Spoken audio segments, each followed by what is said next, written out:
Next, we're going to do an AP hip. For your AP hip, you use a 10 by 12 cassette lengthwise. Your centering is to be aiming right at that femoral neck. What I like to do, because I don't have x-ray vision, I like to pretend I do, but I don't.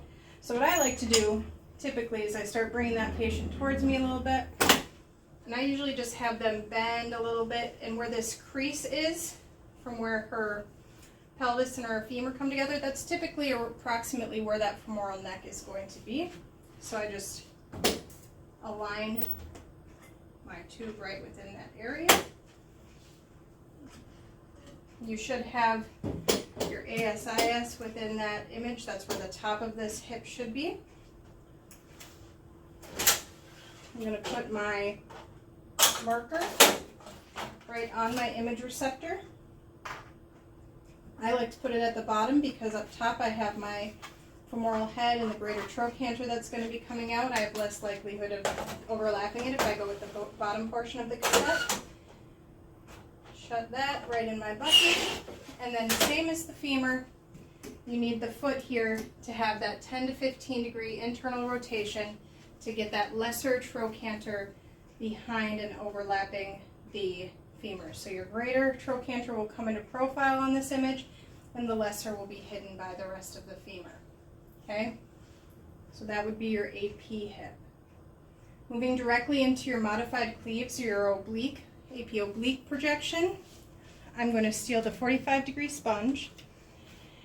And you don't have to use one of these, just depending on where you go. It's just nice when you have them for you guys. I definitely would use them for practice. And you're going to bend this knee up, and you're going to drop that leg out. So this should be approximately a 45 degree angle. Okay? And you're still aiming at that crease, the femoral neck. I turn my cassette at this point, I turn it crosswise.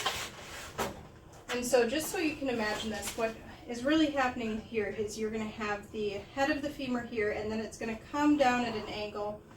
So the body of the femur is going to rest down in this bottom corner. So I'm going to put my marker in the top outside corner.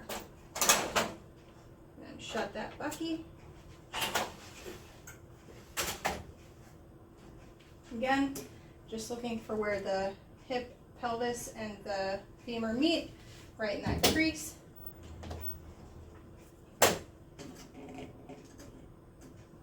Switch to my lengthwise collimation field. And that's all you should have to do for moving from AP to your modified Cleaves oblique. It's definitely not as easy as I just made that look, so be sure to practice this. But again, bend that knee, get your leg at that 45, central ray still at the femoral neck or right between the crease of the pelvis and the femur, crosswise cassette, marker in that top corner, still a 40-inch SID.